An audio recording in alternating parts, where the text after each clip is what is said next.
This conference will now be recorded. हो दिसतात उपस्थित सर्व वैद्यगण, आपणा सर्वांचे गुरुवचन या चर्चासत्रामध्ये सगळ्यांचे मनापासून स्वागत. आज आपल्या या सत्राचे 8वे पुष्प आहे आणि या निमित्ताने आजचा विषय आपल्या सर्वांना तसा माहीतच आहे. त्याच्याबद्दल वैद्य मानसी आज आपल्याला डिटेल सांगणार आहे. त्या सर्वांनी आपण धन्वंतरी स्तवनापासून आजच्या कार्यक्रमाची सुरुवात करूया. आपण जिथे आहोत तिथून आपण हात जोडून धन्वंतरी स्तवन म्हणूयात.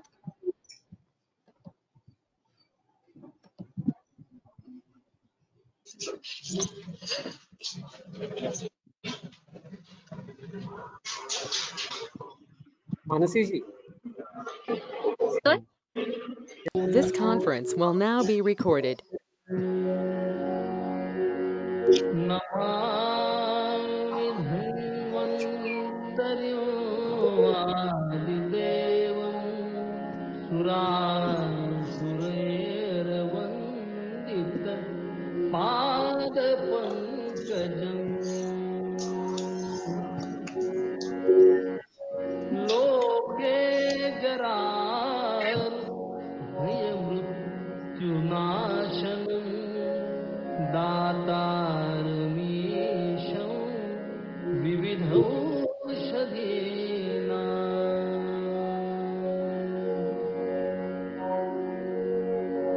शंखं चक्रं जलौकां दधदममृतघटं चारुदोभिश्चतुर्भिः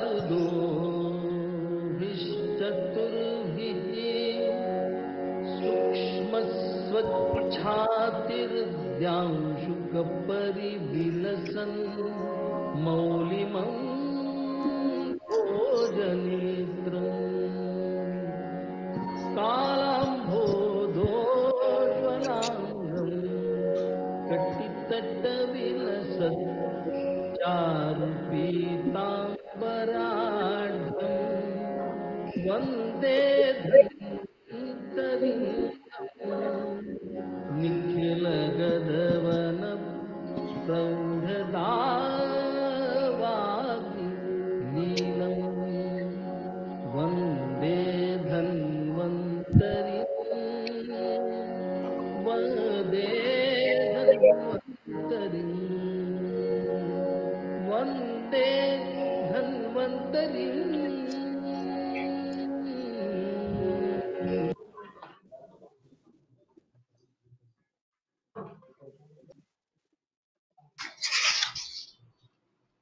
ठीक आहे.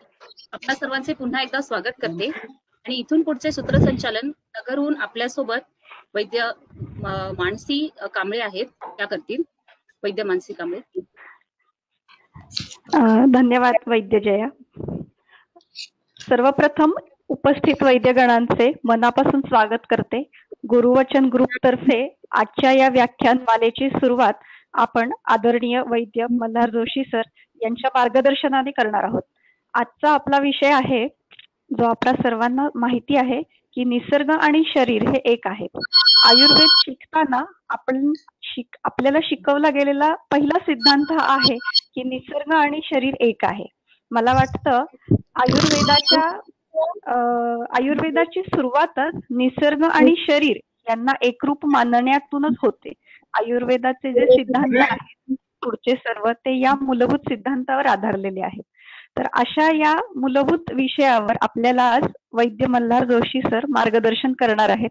सर्वप्रथम मी सरांचा अल्पसा परिचय आपणा सर्वांना करून देते. वैद्य मल्हार प्रभाकर जोशी हे सांगली येथील वसंतदादा पाटील आयुर्वेद मेडिकल कॉलेज मधून आयुर्वेदाचार्य ही पदवी त्यांनी घेतलेली आहे आणि 1990 पासून सर सांगली व माधवनगर येथे आयुर्वेद चिकित्सक म्हणून कार्यरत आहेत. सरांच्या प्रॅक्टिसचं वैशिष्ट्य आहे की रुग्ण चिकित्सेसाठी वापरावयाची सर्व औषधे सर स्वतः बनवून वापरतात. सरांनी सांगली येथील प्रतिथयश वैद्यराज कैलासवासी आत्माराम दातार शास्त्री यांचेकडे प्रत्यक्ष राहून गुरुकुल पद्धतीने शिक्षण घेतलेले आहे आणि सर पांचभौतिक चिकित्सा पद्धतीने विशेष रुग्ण परीक्षा आणि चिकित्सा करतात. सर्व प्रकारची भस्मे व रसकल्प निर्मितीमध्ये सर गेल्या कित्येक वर्षापासून सर विशेष प्रावीण्यासह या गोष्टी करत आलेले आहेत. सरांना 2008 साली वैद्य खडीवाले वैद्यक संशोधन संस्था पुणे यांच्या वतीने देण्यात येणारा वैद्य द वा शेंडे रसौषधी पुरस्कार सरांना 2008 साली मिळालेला आहे.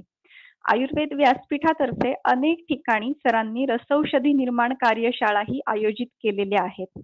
सरांच्या घरीही अनेक महाविद्यालयातून कित्येक आयुर्वेद महाविद्यालयांचे विद्यार्थी औषधीकरण शिकण्यासाठी खास येत असतात आणि सरांचं वैशिष्ट्य हे आहे की या विद्यार्थ्यांकडून सर कोणत्याही प्रकारचे शुल्क आकारत नाहीत. सर 2000 पासून सर आयुर्वेद व्यासपीठ या संघटनेचे सांगली जिल्ह्याचे अध्यक्ष म्हणून काम पाहतात. सन 2006 पासून पश्चिम महाराष्ट्र विभागाचे अध्यक्ष म्हणूनही सरांनी काम पाहिलेले आहे. सध्या सर केंद्रीय कार्यकारिणीमध्ये सहकार्यवाह असे काम पाहत आहेत.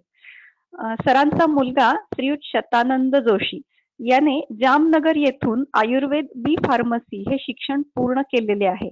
त्याच्या सहकार्याने सरांनी आता भेषजम आयुर्वेद या नावाने आयुर्वेदिक औषधी निर्माण व वितरण क्षेत्रामध्येही पदार्पण केलेले आहे.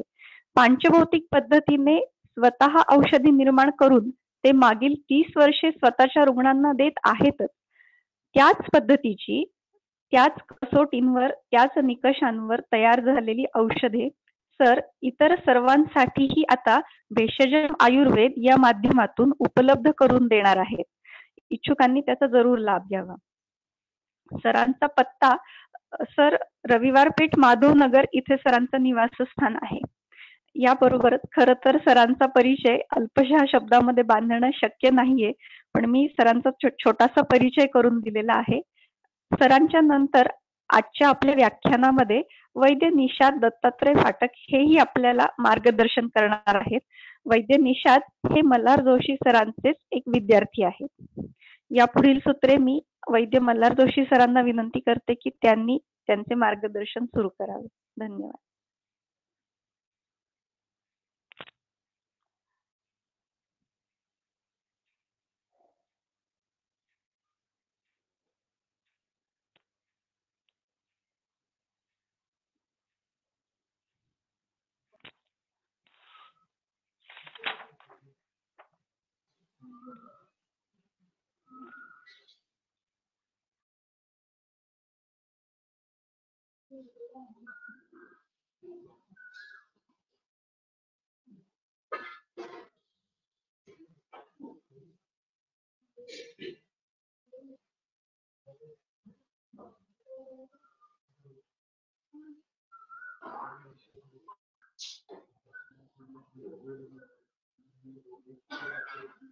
सर आवाज नाही येत आहे. येत नाहीये. आता येतोय. म्हणजे आतापर्यंत तुम्ही बोलला नसाल तर असं गृहीत धरलं. नाही बोललेलो नाहीच आहे. नाही बोललेलो नव्हतोच. गुरुर ब्रह्मा गुरुर विष्णू ऐकू आलं का? नाही नाही आलं सर. हा ठीक आहे. आता मी बोललेलं ऐकू येतंय? येतंय. का नाही ऐकू येत? हॅलो येतंय सर ऐकू. येतंय ना? हा, ठीक आहे. ऐकू येत आहे पण तुमचा आवाज थोडा कमी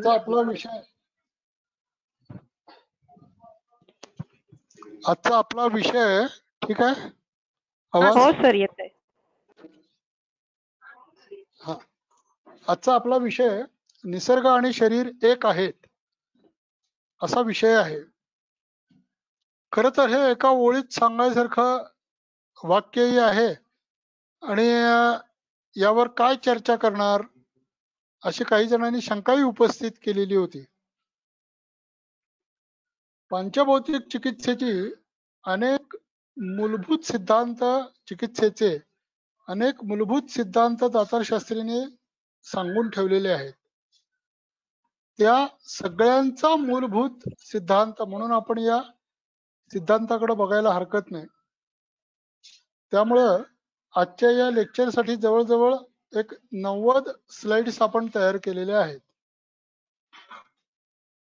एक पहिल्या 6 स्लाइड्स मध्ये निसर्ग आणि शरीर या संदर्भातले काही ग्रंथोक्त आधार आपल्या पुढे मांडले जातील. ते आधार मांडून झाले की मग नंतर व्यावहारिक दृष्ट्या त्या आधारांच्या आधारे आपण कसं पुढे जायचं याचं विवेचन आज आपण या लेक्चरमध्ये बघणार आहोत. शिवाय आपण प्रथम वर्षामध्ये कॉलेजमध्ये शिकताना काही निसर्गात घडणाऱ्या घटनांसाठी आपल्याला न्याय, केदारी कुल्या न्याय, खले कपोत न्याय असे न्याय शिकवलेले आहेत. त्याचा आधार आपण चिकित्सेमध्ये कसे घेणार या पद्धतीच्या एक 3 केसेसचं प्रेझेंटेशन, म्हणजे त्याचा जास्तीत जास्त विषय निसर्ग आणि शरीर एक आहेत हे सांगण्याकडेच फोकस असणार आहे. पण एक 3 केसेसचं प्रेझेंटेशनही आपण आजच्या लेक्चरमध्ये करणार आहोत. अशा एकंदर 90 स्लाइड्स आज आपण बघूया. मी वैद्य निषाद फाटक यांना विनंती करतो की त्यांनी लोकपुरुष साम्य सिद्धांताबाबत जे ग्रंथोक्त रेफरन्सेस दिलेले आहेत त्याच्यावर आपल्याशी संवाद साधावा. विलोपजी, वैद्य निषाद फाटकना बोलायला सोय करून द्या. नमस्कार. हा बोल. हा, निसर्ग आणि शरीर एक आहेत ह्या आजच्या विचाराला धरून संहितांमध्ये जे काही वर्णन केलेलं आहे त्याची कारणमीमांसा, म्हणजेच ते का वर्णन तिथं केलं, कशासाठी केलं आणि त्याचा चिकित्सेमध्ये आपल्याला उपयोग कसा करून घेता येईल याचा विचार असा उहापोह याचा आपण करूया. यालाच शास्त्रीय भाषेमध्ये म्हणता येईल लोकपुरुष साम्य सिद्धांत. लोक म्हणजे निसर्ग, पुरुष म्हणजे शरीर, शरीरामध्ये चालणारे व्यापार आणि लोक म्हणजे जगत, सृष्टीमध्ये चालणारे व्यापार, ह्यामध्ये साधर्म्य वैधर्म्य ह्याचा संबंध चिकित्सेत कसा करता येईल याचं विवेचन सुश्रुता चरकाचार्यांनी शारीर स्थानामध्ये केलेलं आहे. यामध्ये 5व्या अध्यायामध्ये 7वा जो श्लोक आहे याचा अर्थ आपल्याला सांगताना चरकाचार्य म्हणतात की सर्व लोकम म्हणजे संपूर्ण सृष्टीमध्ये जे घडते ते शरीरासंबंधी कसं लावून घ्याल याचा विचार म्हणजे सत्याबुद्धी होय. सत्याबुद्धी म्हणजे निसर्गामध्ये जे चाललेलं आहे, लोकांमध्ये जे चाललेलं आहे, ज्या व्यापारानं, ज्या सिद्धांतांनी व्यापार घडतोय त्याचा विचार शरीराच्या समदृष्टीनं कसा करायचा या दृष्टीला सत्याबुद्धी असं म्हणलेलं आहे. यामध्येच या सिद्धांताचा विचार कसा करायचा, कसं समजून घ्यायचं याचा आधार आपल्याला सुश्रुताचार्य देतात की एकम शास्त्रम अधियानो न विद्यात शास्त्र निश्चय. याचा म्हणजेच एक शास्त्र तुम्हाला संपूर्णपणे ज्ञात करून घ्यायचं असेल तर तुम्हाला त्या संलग्न सिद्धांताचा आपल्याला आधार घ्यावा लागतो. अन्य शास्त्रांमध्ये त्याचं काय विवेचन केलेलं आहे त्याचा आधार आपल्याला घ्यावा लागतो. तशाच अर्थानं न्याय दर्शनाचा वापर मी या ठिकाणी विषय मांडण्यासाठी केलाय. बुद्धी साम्य प्रस्थापित करणे यासाठी 2 अधिष्ठानं दिलेली आहेत न्याय दर्शनाने. एक लौकिक आणि आत्मिक, म्हणजे लोकांमध्ये जे चाललेलं आहे तेच शरीरामध्ये चाललेलं असतं. ज्या सिद्धांतांवरती, ज्या आपण म्हणूया नियमांनी शरीरामध्ये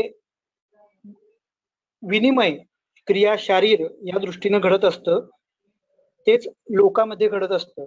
याचा आधार न्यायशास्त्रांनी दिलेला आहे आणि म्हणून न्यायशास्त्र हे जसं निसर्गामध्ये अमुक अमुक अमुक ही घटना घडते तशीच शरीरामध्ये अमुक अमुक घटना घडते, ह्या आधारावरती न्यायशास्त्र उभारलेलं आहे. लोकपुरुष ह्या दोन शब्दाचे अन्वय अर्थ काय आहेत अमरकोशामध्ये जे दिलेले आहेत ते मी तुम्हाला सांगतो. लोक या शब्दाचा अर्थ लोक, जगती, विष्टप, भुवन, जगत. आता हे जगतला मी बोल्ड केलेलं आहे, हे लक्षात ठेवा. आणि शरीरम इति देहम, आपल्याला माहिती आहे की शिर्यते एतत् शरीरम, जे प्रतिक्षण शिर्यमान आहे, ज्याचा नाश होत चाललेला आहे, अशाला आपण शरीर म्हणतो, त्याला देह अशी संज्ञा प्राप्त झालेली आहे. Next slide please.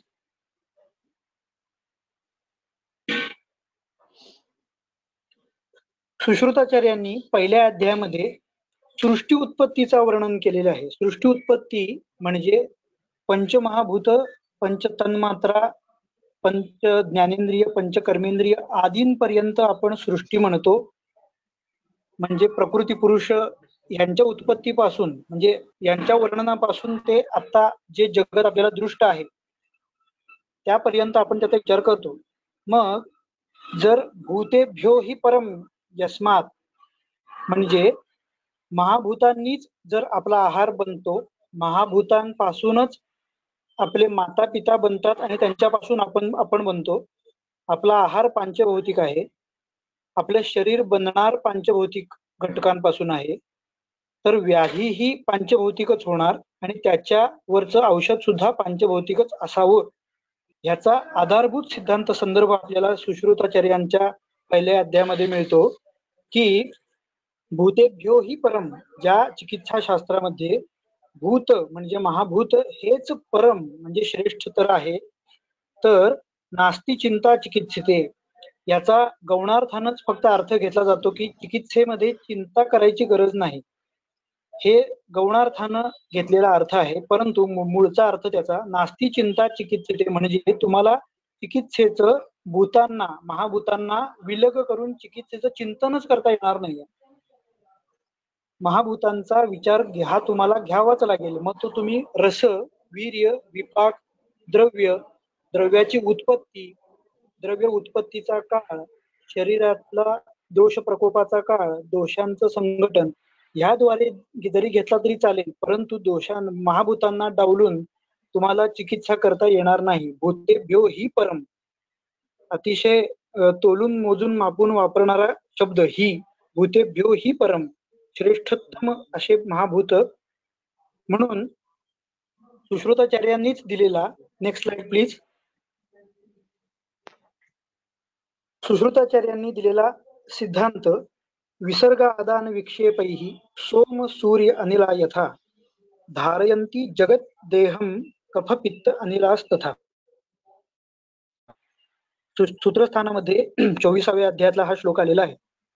म्हणजेच काय, सोम, सूर्य आणि अनिल हे ह्या तीनही शक्ती ज्या आहेत निसर्गातल्या, त्या विसर्ग, आदान आणि विक्षेपण ह्या तीन कार्यामध्ये जशा क्रमशः विभागले गेलेले आहेत आणि ते त्या महाभूतांच्या आधिक्यानं घडतंय, तसंच म्हणजे धारयंती धारण करतात, जगाचं धारण ह्या तीन शक्ती विसर्ग, आदान, विक्षेपही या कर्माने करतात. तसंच देहम कफ पित्त अनिलास्तथा, देहामध्ये कफ, पित्त आणि वात या तीन गोष्टींनी नियमन केलं जातं. असाच विचार शरीरामध्ये आणि निसर्गामध्ये साम्य प्रस्थापित करताना कसा करायचा, मग निसर्गाचं विवरण आणि शरीराचं विवेचन याचा संदर्भ एकमेकांशी कसा लावायचा, याबद्दलचा आजचा विषय आहे. तो मी सरांना विनंती करतो की त्यांनी ते पुढं मार्गदर्शन आम्हाला करावं.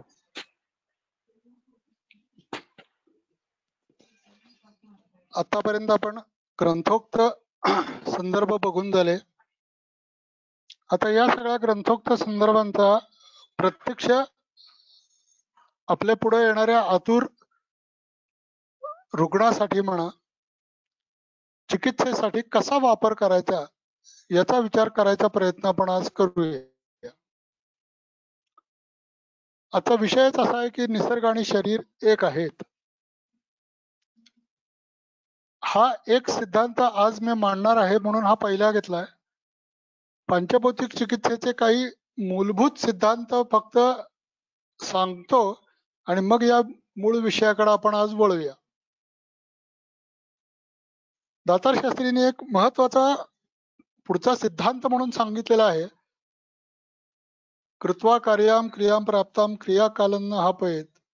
आपल्याकडे रुग्ण आला की त्याला ज्या पद्धतीनं जसा त्याचा व्याधी कमी करता येईल त्या पद्धतीनं ज्या ज्या गोष्टी आवश्यक आहेत त्या त्या गोष्टी करून रुग्णाला समाधान द्यावं, हे एक आपलं आद्य कर्तव्य आहे.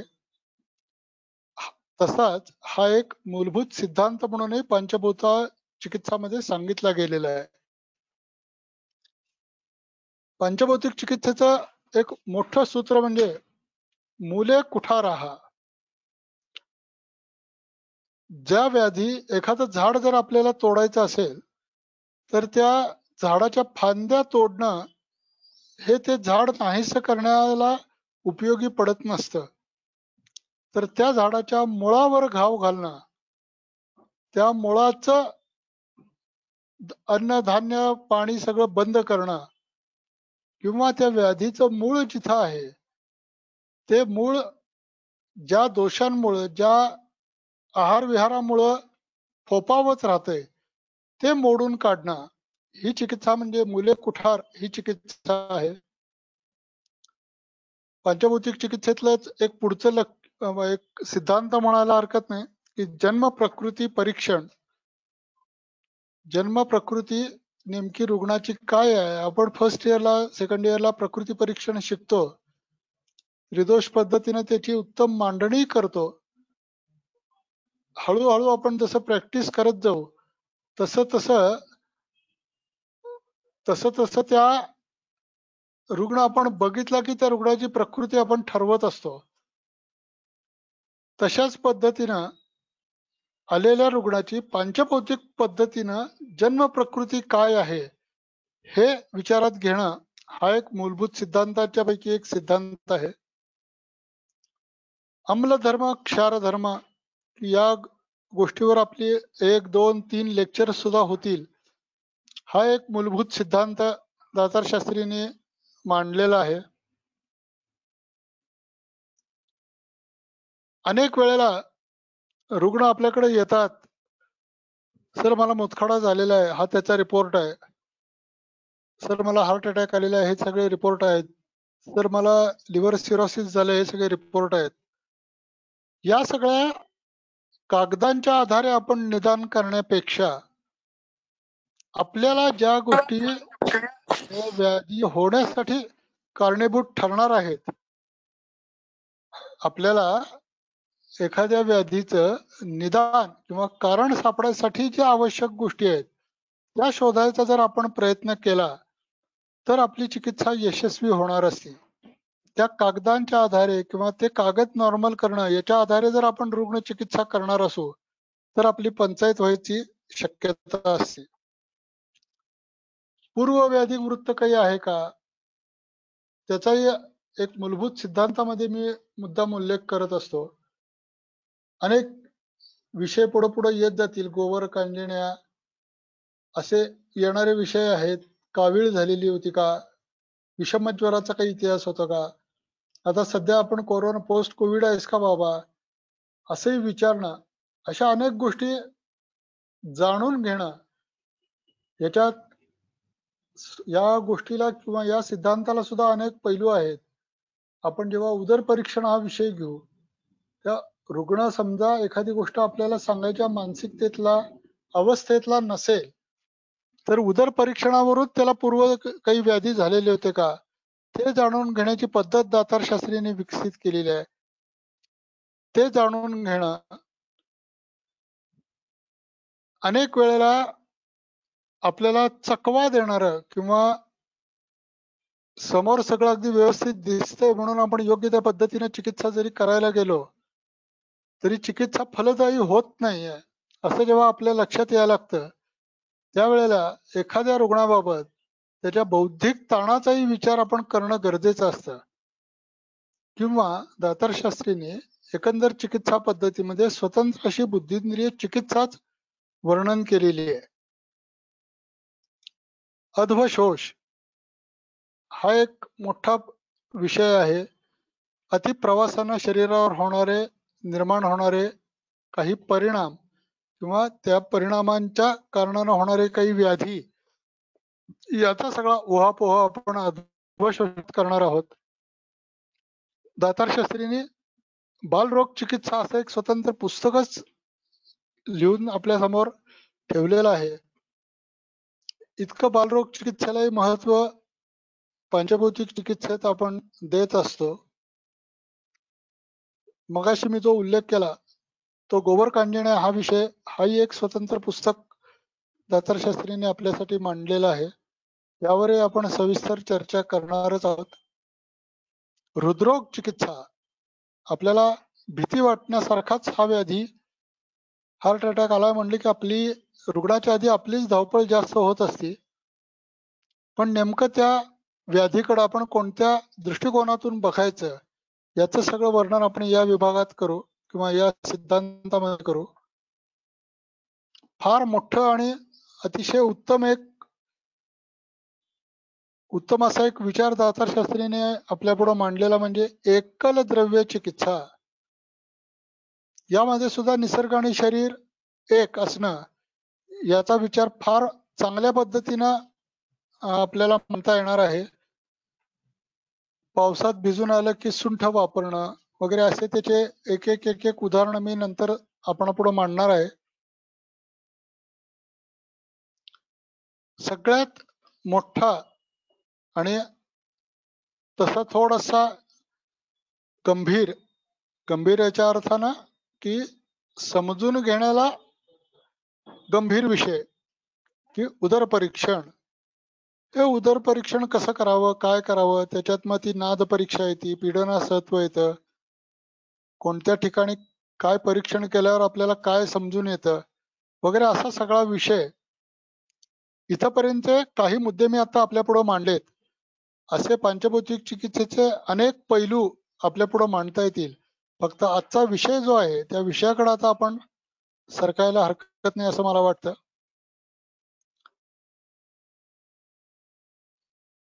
निसर्ग आणि शरीर या दोन गोष्टींचाच विचार आपण का करतोय, तर आपलं मूळ ध्येय असं आहे, कृण्वन्तो विश्वम स्वस्थम. सर्व विश्वाला स्वस्थ करायचं ब्रीद घेऊन आपण आता सेकंड थर्ड इयरच्या विद्यार्थ्यांपर्यंत हा विषय आम्ही पोचवायचा प्रयत्न केलेला आहे की आपण पुढे जेव्हा वैद्यकीय डॉक्टर की जे काही असेल ते करायला लागू, त्यावेळेला आपलं ध्येय किंवा उद्दिष्ट असं असावं की कृण्वन्तो विश्वम, पूर्ण विश्वाला स्वस्थ करू. इतपत आपली मानसिकता ठेवून जेव्हा आपण विचार करायला लागतो त्यावेळेला हे विश्व, या विश्वात राहणारे मानवजात म्हणा, सर्व प्राणीजात म्हणा, या सगळ्या प्राणीजाती मानवजाती या ज्यांच्या आधारे आहेत, त्या निसर्गातल्या काही घटकांना अर्थात पंचमहाभूतांचा विचार आधी समजून आपण घेऊया की जेणेकरून मग त्याचा शरीरातला संबंध नेमका कसा लावायचा याचाही आपल्याला अंदाज यायला लागेल. पृथ्वी तसा हा नेटवरचं चित्र आहे. याच्या पुढे येणारी अनेक चित्र ही नेटवरची असणार आहेत.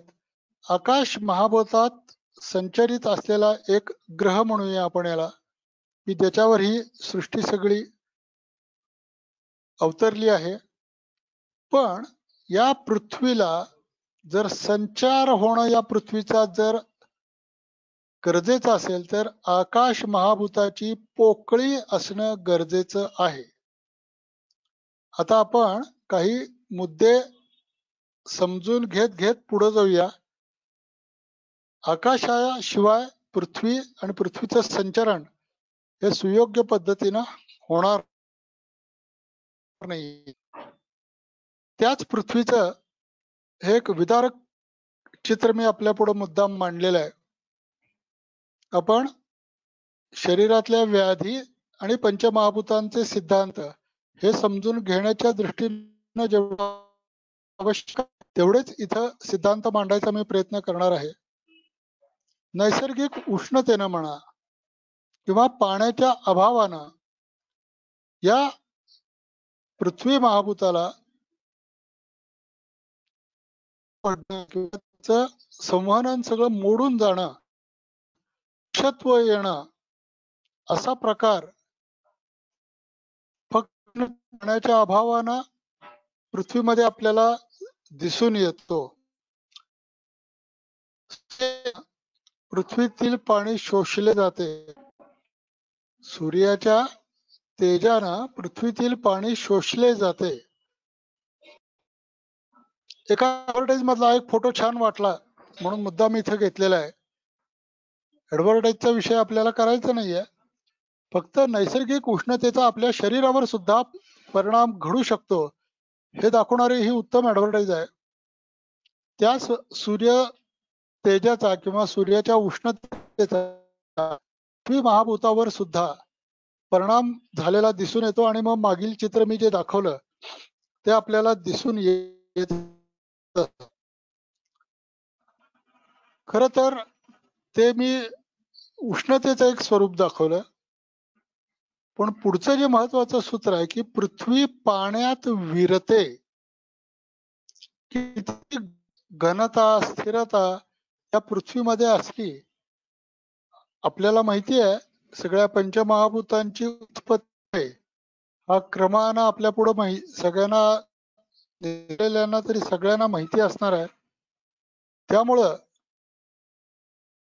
घनता पाण्यात विरते, पृथ्वी पाण्यात विरते असा आता पुढचा सिद्धांत आपण मगाच्याच दुभंगलेल्या अशा पृथ्वी महाभूतावर पाण्याच्या संसर्गानं चिखल निर्माण होईल इतपत पाणी पृथ्वी महाभूताला सामावून घेऊन त्याच्यातली उष्णता सगळी शोषून घेऊन त्याला स्त्यान किंवा तिखट असं स्वरूप देऊ शकेल इतकी पाण्यात ताकद या सांगितली आहे. मगाशी जो घनता पाण्यात विरते हा जो उल्लेख केला, पुढचं उदाहरण म्हणजे नर्मदेतील गोटे. कसे बनतात हो हे नर्मदेतील गोटे? गतीनं पाणी वाहत राहणं, फक्त गतीनं पाणी वाहत राहणं या एकाच कृतीनं ज्या दगडातून लोहासारखा अतिशय कठीण धातू पाझरतो, ज्या दगडातून लोहासारखा अतिशय कठीण धातू पाझरतो अशा लोहाला फोडायची ताकद या पाण्यामध्ये आहे. याचाच अर्थ आपण जेव्हा शरीरामध्ये अशा पृथ्वी महाभूताचं आधिक्य जर कुठं झालं असेल तर त्यावेळेला आपण पाणी वापरून ती घनता फोडू शकतो. हे सूत्र या मी केलेल्या विवेचनावरून आपण लक्षात घ्यावं. याचा वापर प्रत्यक्ष रुग्ण कसा करायचा तो आपण नंतर बघणार. ज्या पद्धतीनं पुढील सर्व महाभूतांचा आधार आज आपल्याला दिसतंय की आकाशाशिवाय पृथ्वी म्हणजे आकाशाची पोकळी नसली तर पृथ्वी हा ग्रह सुद्धा दिसला नसता. पण लौकिक दृष्ट्या जर बघितलं तर पृथ्वी ही बाकीच्या सर्व महाभूतांना आधार देणारी आहे याची जाणीव आपल्याला होती. त्याच पद्धतीनं शरीरामध्ये अस्थे धातू आपल्या शरीराला आकार येणं, उकार येणं, स्थिरत्व मिळणं, उठ बस करणं या किंवा गती ज्या सगळ्या शरीरात होत असतात त्या सगळ्या गतींना आधार देण्याचं काम पृथ्वी निसर्गात करते, अस्थि धातू शरीरात करतो. तशी पृथ्वी गंधवती आहे, गंध गुण प्रधान म्हणून सांगितलेली आहे. अशा या पृथ्वीचा व्याधीमध्ये किंवा शरीरामध्ये काय वापर करायचा किंवा अशी ही गंध गुण प्रधान नेमकी काही औषध सांगायचा प्रयत्न मी आता करणार आहे. पद्मकाष्ठ आहे, चंदन आहे, हे गंध गुणानं पृथ्वी महाभूताचं काम आपल्या शरीरात करताना दिसतात, तर जल महाभूताचं साहचर्यानं मुतखडा फोडणं, शरीरात निर्माण झालेला जास्त ज्याच्यात पाणी आणि माती यांचं साहचर्यानं निर्माण झालेला क्लेद जिरवायचं काम नागरमोथ्यासारखा एखादं द्रव्य आपण वापरू शकतो. हा जो पृथ्वीचा शरीर म्हणजे पृथ्वीच्या गुणांचा शरीरामध्ये कसा वापर करायचा हा एक विचार आपल्या पुढे मांडला. असा प्रत्येक महाभूताचा या 3 ते 4 मुद्द्यांच्या आधारे आपण वर्णन बघून आपण पुढील विभागाकडे जाऊया. नजरेला किंवा सर्वांना आल्हाद देणारं किंवा मनाला शांती देणारं असं हे जलमहाभूत आहे. याच्या दर्शनानं सुद्धा, याच्या स्पर्शनानं सुद्धा, पान किंवा आपण पिणं अशा सर्व गोष्टींमुळे या शरीराला मनाला आल्हाद मिळत असतो. असं हे आल्हाददायी दुसरं महाभूत आहे. भरण पोषण करण्याचं या महाभूता शरीरात निसर्गात दोन्ही ठिकाणी योग्य पद्धतीनं या महाभूताचं संचरण होणं किंवा याची उपस्थिती राहणं हे मात्र फार गरजेचं आहे. संत वाहते कृष्णामाई असं आपण ऐकलेलं असेल सर्वांनी, पण ठिकठिकाणच्या मार्गावरोधानं हेच जलमहाभूत विनाशकारी रूप धारण करतंय. याचे आपण आता मागील एक 8-10 वर्षात म्हणजे निदान सांगलीकरांनी मोठे 2 महापूर अनुभवलेले आहेत. जरा 40शीच्या 50शीच्या पुढच्या व्यक्तींना पानशेत धरण पुण्यात फुटलेलं होतं, त्याचा सगळा हाहाकार ऐकून तरी माहिती असणार आहे. त्यामुळं या जलमहाभूताच्या मार्गात जर अडथळा निर्माण झाला तर ते शरीरात आणि निसर्गात दोन्ही ठिकाणी प्रचंड प्रलय निर्माण करायची ताकद या महाभूतात सांगितलेली आहे. जोपर्यंत ते प्राकृत अवस्थेत कार्य करीत असतं तोपर्यंत भरण पोषणाचं उत्तम कार्य होत असतं. पण अत्यंबू पानात अति पाणी पिणं यानं आपल्याकडं काही व्याधींची निर्मिती घडते. मार्गावरोध हा एक विषय, अति पाणी पिणं यानं सुद्धा आपल्या शरीरात व्याधी निर्मिती घडताना दिसून येते. तशाच पद्धतीचं चित्र आपल्याला निसर्गात सुद्धा दिसतं. जोपर्यंत आवश्यक पाणीच असतं तोपर्यंत सगळं ठीक असतं. जरा जास्त पाणी झालं, थोडासा मार्गावरोध झाला की मग महापूर येणं, हाहाकार माजणं, सगळ्या गोष्टी घडून येतात. आता पुढच्या महाभूत अग्नी महाभूत आहे, पण त्या अग्नीच्या उष्णतेनं हे पाणी शोषलं जातं. हे जसं निसर्गात आहे तसं शरीरातही आहे. या अग्नीच्या उष्णतेमुळं निसर्गातलं पाणी, त्याचं मी पहिलं चित्र आपल्याला दाखवलं, पृथ्वीची कोरडेपणा पृथ्वीचा, तशाच पद्धतीचा कोरडेपणा, तितक्या पद्धतीचा रुक्ष कोरडेपणा आपण पाददारी, आपल्याला पायाला भेगा पडणं अशा व्याधीमध्ये अनुभवू शकतो. अनेक लोकांच्या पायाला या ज्या भेगा पडत असतात त्या अक्षरशः मी जे पहिलं चित्र दाखवलं तिथपर्यंत तशा पद्धतीच्या खोल खोल भेगा सुद्धा पडलेले काही रुग्ण मागील काही दिवसांमध्ये बघायला मिळालेले आहेत.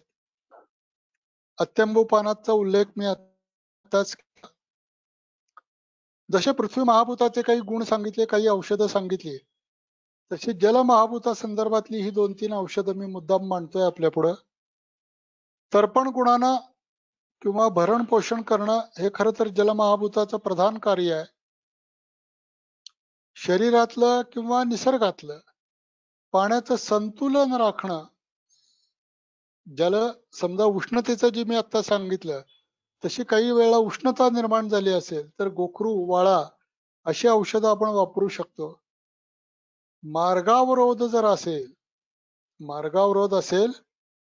मोठा मूत्राशमरी असेल साधारण 25 mm 26 mm पर्यंतचा, तो जर आपल्या जलवह संस्थानात मूत्रवह संस्थानात कुठं अडकला असेल आणि जर व्याधी निर्मिती करत असेल, तर अशा वेळेला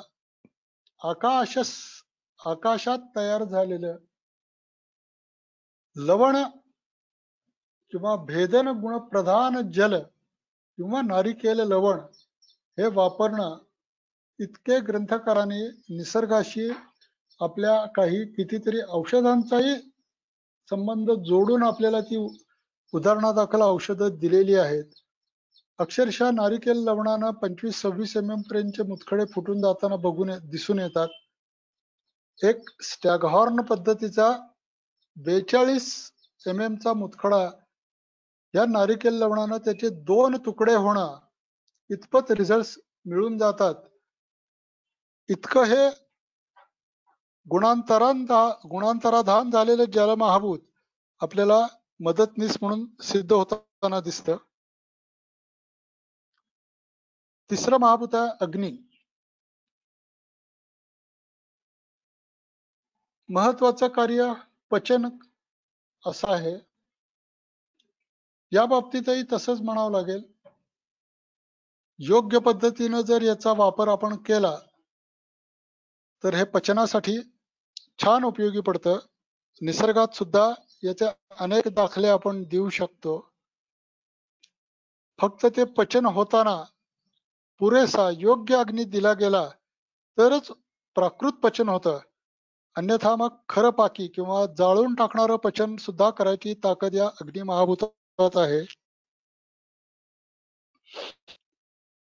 प्राकृत अगदी थोडक्याशा अग्नीवर भाकरी भाजणं ती करपणार नाही, एवढाच अग्नी त्याला दिला जाणार, कारण ते आपण परत अन्न म्हणून स्वीकारणार आहोत.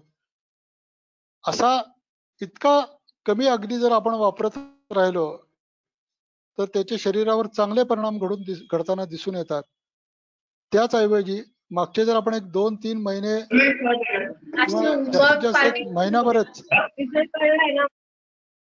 महिनाभर जर बघितलं असेल तर आपल्या लक्षात आलं असेल मोठमोठे कारखाने, मोठमोठ्या जंगलात वणवे लागून अनेक मोठी हानी होताना आपल्याला दिसून येत आहे. उदाहरण दिलं तसंच आपण अनग्नी स्वेद याचाही वापर आपण अनेक ठिकाणी आपल्या चिकित्सेसाठी करतो किंवा निसर्गातही घडताना तो आपल्याला दिसून येतो. पूर्णपणे हिरवे असलेले पण आकारानं तयार झालेले आंबे फक्त गवताच्या उष्णतेनं त्यांचा रस, वीर्य, विपाक सर्व गोष्टी बदलून त्यांचं पचन होऊन पूर्णतः पिकलेल्या अवस्थेत आपल्याला बघायला मिळतात. इतकं अनग्नी स्वेदाचं सुद्धा महत्व किंवा अग्नी महाभूताचं महत्व प्रत्यक्ष अग्नी नाही, पण त्याची जी उष्णता हा गुण आहे, त्या गुणाचा आधार निसर्गात आपण आता शरीरातही कसा घ्यायचा याची काही उदाहरणं बघणार आहोत. मगाशी मी सांगितलं की अग्नी तांडव स्वरूपात जर तो अग्नी गेला तर मग मात्र अनेक जीव सुद्धा होरपळून त्यामध्ये मृत्युमुखी पडतात. त्याच्या पुढचं वायू महाभूत आहे. या वायू महाभूताचा प्रभाव मात्र या अग्नीला सहाय्यकही ठरतो आणि विरोधाभासीही ठरतो. वायूची शक्ती प्रबल असेल तर देवासमोर ठेवलेली पणती म्हणा, समई म्हणा, पटकन वायूच्या एका झोक्यात शांत होऊन जाते. त्याच्याऐवजी एखाद्या गंजी शेजारी, कापसाची गंजी म्हणा किंवा गवताची गंजी, त्याच्या शेजारी जर आपण तीच पणती, तीच मेणबत्ती नुसती लावून ठेवली आणि वाऱ्याचा झुळूक आला तर ती गंजी पेटवायला तो वारा कारणीभूत ठरू शकतो. इतकं मोठं किंवा भयानक रूप त्या अग्नीला निर्माण करायचं कार्य हे वायूच्या सहचार्यानं घडू शकतं. याचं उदाहरण शरीरामध्ये कसं आहे तेही आपण बघणार आहोत. पंचकर्म झाल्यानंतर आपल्याला संसर्जन क्रम म्हणून सांगितलेला आहे. पंचकर्मानं मोठ्या प्रमाणात दोष शरीरातून बाहेर गेलेले असतात. प्रायः अग्निमान्य झालेलं असतं. त्याला योग्य त्या पद्धतीनं संधुक्षित करणं, त्याचं संधुक्षण करणं, योग्य पद्धतीनं त्याला हळूहळू हळूहळू वाढवत नेणं, अशी जी आवश्यकता असते तीच म्हणजे संसर्जन क्रम आपल्याला ग्रंथाने मुद्दाम सांगितलेला आहे. त्या उलट कितीही खाल्लं, मी काही गोष्टी तोडून तोडून बोलतोय, आपल्याला विषय समजला की पुढे जाऊया अशा पद्धतीनं, नाहीतर फार मोठं लेक्चर हे तयार होणार होतं. भस्मक या बाबतीत जर आपण विचार केला, कितीही खाल्लं तरी समाधानच होत नाही. अग्नी एवढा प्रज्वलित असतो, येईल त्या गोष्टीचं भस्म करण्याची ताकद त्या अग्नीमध्ये वाढलेली असते. निसर्गात ज्या पद्धतीनं आपण वणवे बघतो, तसं शरीरात असणारा हा भस्मक सारखा वेळ आहे. अग्नी हा पचन गुण प्रधान आहे म्हणून सांगितलं. तशी काही औषधही आपण बघू. सुंठ, पुष्कर मूळ. आता कोरोनाच्या संकटामध्ये मी अनेक रुग्णांना वापरलेलं हे पुष्कर मूळ हे औषध आहे. मला याची पूर्ण खात्री आहे की बाजारात हे आता ओरिजिनल स्वरूपात मिळत नाही. जे काही बाजारात सुगंधी काष्ट, उपलेट वगैरे अशा नावानं त्याला विकलं जातं, त्याच पुष्कर मुळाचं चूर्ण त्यालाच भावना देऊन अतिशय सूक्ष्म मात्रेत आता ही जी व्हायरल प्लुरसी हा जो विषय की ज्याच्या कारणानं मग त्याचा रेशो किती, हे किती, ते किती करून आपण अनेक रुग्णांच्या चिकित्सेसाठी किंवा निदानासाठी त्याचा वापर केला. त्या प्लुरसीवरचं हे उत्तम औषध म्हणून कार्यकारी सिद्ध या मागच्या वर्षभरात झालेलं मला दिसून आलेलं आहे. तिथेही ती वाढलेलं जलतत्व, वाढलेलं पृथ्वी महाभूत, कफ आहे तो, त्यामुळे पृथ्वी आणि आप या दोन्हीला जिरवण्याची ताकद किंवा जिरवण्यासारखं पाचन करायची ताकद या पुष्कर मुळामध्ये आढळून आलेली आहे. त्यामुळं हे पाचन करणारं अग्निगुणाचं असं एक 2 औषधं सांगितली. सुंठीचा उल्लेख मी मगाशीच केला. अग्निमान्यजन्य व्याधीमध्ये याचा वापर आपण प्रायः करू शकतो. पुढचं महाभूत आहे वायू महाभूत. जोपर्यंत त्याच्या हळूहळू हळूहळू अशा झुळकी येत असतात, आपण झुळकी शब्द वापरतो त्याला, तोपर्यंत हे वायू महाभूत अतिशय छान वाटतं.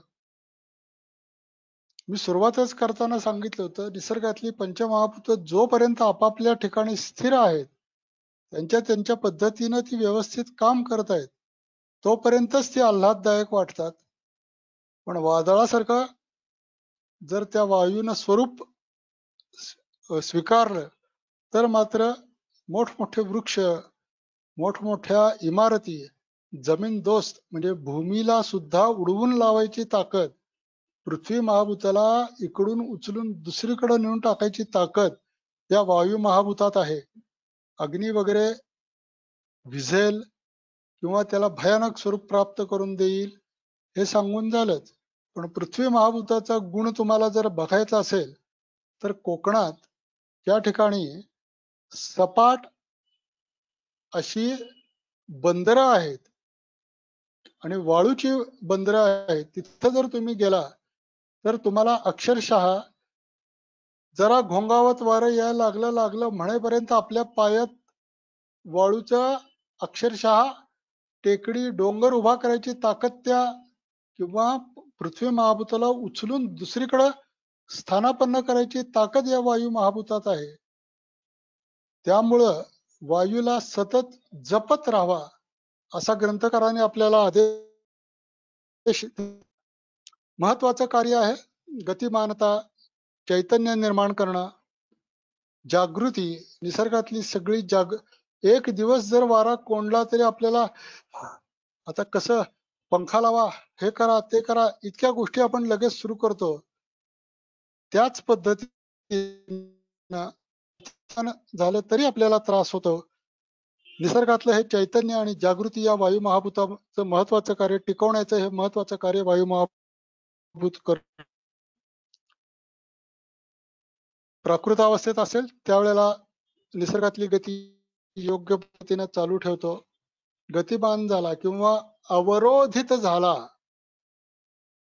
निसर्गात एके ठिकाणी जर वायू तटला तर वाटेत आलेलं जे काही तटवण्यासाठीचं कारण असेल त्याला उडवून लावायची ताकद सुद्धा याच्यामध्ये आहे. उलट झालं, वायूच्या ताकदीपेक्षा जर ते आडवं आलेलं गणित फार मोठं असेल तर वायू विलोम होतो. हे शब्द आपल्याला निश्चित माहिती आहेत. अपान वायू विलोम झाला तर शिरशुलापर्यंत, हृदशुलापर्यंत लक्षण शरीरात निर्माण करत असतो. त्याच पद्धतीनं एकतर त्या आडव्या आलेल्या वस्तूला उडवून लावेल निसर्गात किंवा माग जे असतील त्यांची नासाडी करेल, असा हा वायू महाभूताचा गुण त्याला दिसून येतो. वायू महाभूत प्राकृत अवस्थेत असणं किंवा या वायू महाभूताला सुद्धा सामावून घ्यायची ताकद मात्र आकाश महाभूतात आहे. कितीही स्वरूपात, छोट्या स्वरूपात असू दे, मोठ्या स्वरूपात असू दे, भयान स्वरूपात असू दे, आकाश महाभूताच्या पोकळीत जर तो वारा शिरला तर मात्र तो पूर्णपणे थंड होताना आपल्याला जाणवून येतो. ह्याचं उदाहरण आपल्याला शरीरातही बघायचं आहे. मार्गावरोध जिथं झालाय तो मार्गावरोध दूर केला, तिथलं आकाश महाभूत मोकळं झालं की तिथं सुरू झालेली वेदना ताबडतोब कमी होताना आपल्याला दिसून येते. वायूशिवाय वेदना नाही आणि वायूच्या मार्गात अडथळा निर्माण झाल्यावर वायू वेदना निर्माण करत असतो. तिथं जर आकाश निर्मिती आपण केली, अग्निकर्म सॉरी दग्ध कर्म नाही, अग्नी नाही, दग्ध नाही, वेधन कर्म, विद्ध कर्म, वेधन कर्म हे जे आपण व्यवहारात वापरतोय सध्या अनेक वैद्य त्याचा यशस्वीरित्या रुग्णांमध्ये वापर करतायत. हृदशूल असेल तरी 4 ते 5 ठिकाणी त्याचे पॉइंट सांगितलेले आहेत. तिथून आपण एक एक थेंब रक्त बाहेर काढलं, थोडसे वायूला, ज्या वायूनं वेदना निर्माण केली आहे त्या वायूला शरीरातून बाहेर काढण्यासाठी मार्ग निर्माण करून दिला तरी हृदशूलासारखं लक्षण सुद्धा आपण कमी करू शकतो. याचे अनुभव आपण शरीरात निश्चितपणे घेऊ शकतो. व्यवहारात तर किंवा निसर्गात तर याचा आपण आधार सर्वत्र बघतच असतो. वायूचे महत्वाचे गुण आहेत चल आणि गती, हे त्याचे महत्वाचे 2 गुण आहेत. त्यांचा सुयोग्य वापर व्हावा याच्यासाठी काही स्निग्ध पदार्थ, त्यात घृत, तैल, औषधांमध्ये गुग्गुळ आहे. या वायूमुळं जे अवरोधजन्य व्याधी तयार होत असतात त्यावेळेला या वायूमुळं तटलेल्या अनेक गोष्टींचा त्यांना त्यांच्या पद्धतीनं वाट मोकळी करून देणं आणि त्याची गती योग्य पद्धतीनं बनवणं, हे जर आपण करू शकलो तर अनेक व्याधींना आपण, व्याधीतून रुग्णांना सहजगत्या आपण मोकळं करू शकत असतो. सर्वसमावेशक आकाश महाभूत, 4 महाभूतांचा सगळा शरीर आणि निसर्गापुरता जेवढा आवश्यक होता तेवढा विषय आपल्या पुढे मांडून झालेला आहे. आता हे शेवटचं महाभूत आहे आकाश महाभूत. आपल्या सृष्टीभोवती असणारी सर्व पोकळी, या महाभूताच्या उपस्थितीनच सर्व निसर्गाचा समतोल राखला जातो.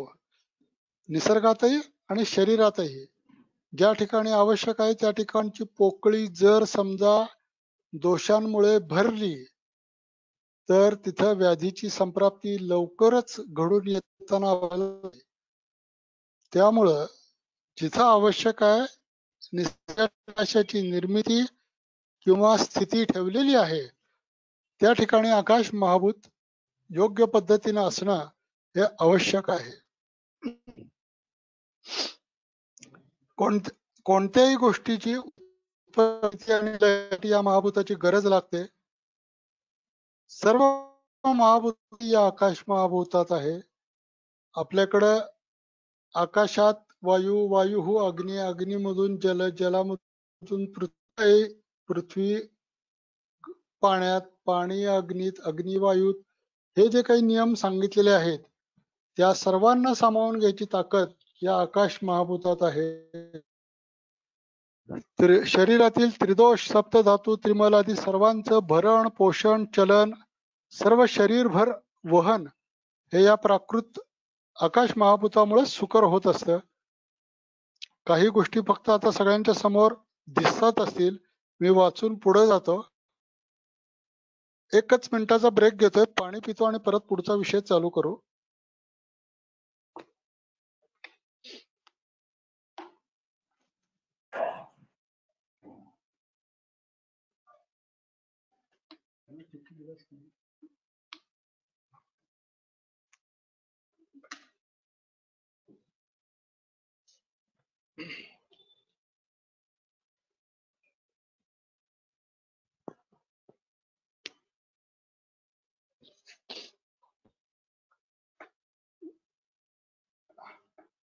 चालू करतोय आपण पुढचा विषय. ऐकू येते ना सगळ्यांना व्यवस्थित? हो येतोय सर. हो सर. सर्वांना ऐकू येते का? येते हो ना सर, व्यवस्थित? एकदम व्यवस्थित ऐकू येते. व्यवस्थित आहे, ठीक आहे. आता आपण निसर्ग आणि शरीर विषय बघताना निसर्गाचे काही नियम आहेत की जे शरीरातही आपल्याला दिसून येतात.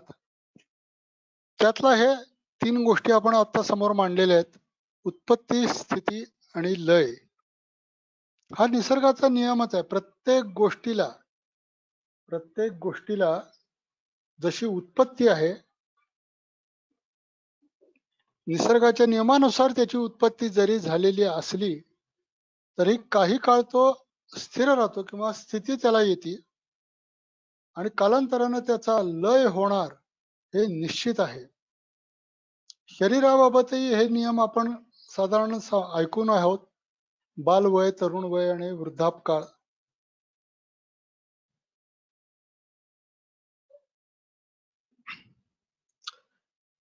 या आकाश, वायू, अग्नी, पृथ्वी ही सगळी काही पंचमहाभूत आहे. या पंचमहाभूतांना सुद्धा शरीरामध्ये, निसर्गामध्ये नाही पण शरीरामध्ये यांची सुद्धा उत्पत्ती, स्थिती आणि लय हे ठरलेलं आहे.